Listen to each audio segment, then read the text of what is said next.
தினம்தோறும் விளக்கேற்ற நல்ல எண்ணெய் இதயம் நல்லெண்ணெய்.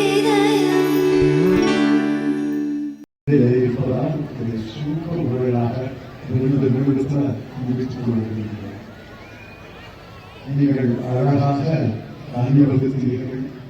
இந்த ட்ரோன் அதை புகைப்படம் எடுத்து சிறையிலே ஒளிபரிக்கிறது. அதற்காக உங்களுக்கு என்னுடைய பாராட்டுகள், நன்றி. ஒரு வாரமாக இந்த இயக்கம் நடக்கிறது. தமிழ்நாடு காங்கிரஸ் தலைவர் திரு மாணிக்கம் அவர்கள் பொறுப்பேற்ற பிறகு முதல் நிகழ்ச்சி, முதல் திட்டம், ஒரு வாரமாக லஞ்சம் தவிர் நெஞ்சம் ஈடு என்ற இயக்கத்தை நடத்தி கொண்டிருக்கிறார். அதனுடைய நிறைவு விழாவாக உங்கள் கல்லூரியிலே நீங்கள் தான் கலந்து கொள்ளக்கூடிய நிறைவு விழா நடைபெறுகிறது. அதற்காக என்னுடைய பாராட்டுகள், நல்வாழ்த்துக்கள். இந்த கல்லூரியினுடைய தலைவர், செயலாளர், தாராளர் அவர்களுக்கும் என்னுடைய நன்றி, பாராட்டுக்களை தெரிவித்துக் கொள்கிறேன். ஒரே வார்த்தைதான், 9 ஆண்டுகள் முதலமைச்சராக காமராஜர் இருந்தார். இதெல்லாம் கலந்துக்க மாட்டேங்கிறார். ஆனால் லஞ்சம் என்ற பேச்சே கிடையாது.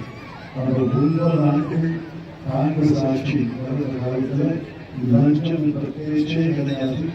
எந்த அமைச்சரையும் லஞ்சம் ஊழல் என்ற குற்றச்சாட்டை எழுந்தது கிடையாது.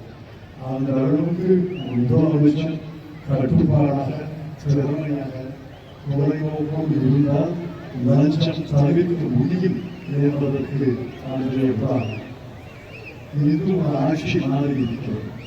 எனக்கு தெரிந்த செய்திகள் 2-3 செய்திகளை சொல்கிறேன். பத்திரப்பதிவு அலுவலகத்திலே லஞ்சம் தவிர்க்கப்பட்டிருக்கிறது. அதற்காக பாராட்டு.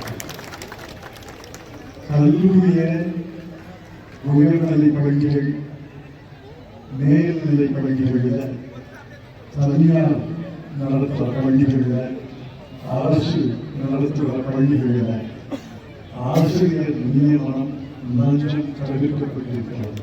அதற்காக என்னுடைய பாராட்டு. ஆசிரியர் டிரான்ஸ்பரில் லஞ்சம் தவிர்க்கப்பட்டிருக்கிறது. அதற்காக என்னுடைய பாராட்டு.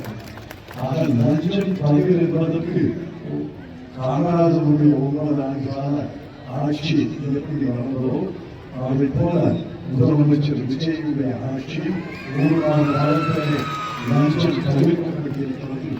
எனக்கு தெரிந்த செய்திகளை பரிமாறிக்கொண்டு இன்னும் பல காரியங்களை செய்ய வேண்டும். இன்னும் பல துறைகளிலே ஊழல் இருக்கிறது. இன்னும் பல துறைகளிலே தவிர்க்கப்பட வேண்டும்.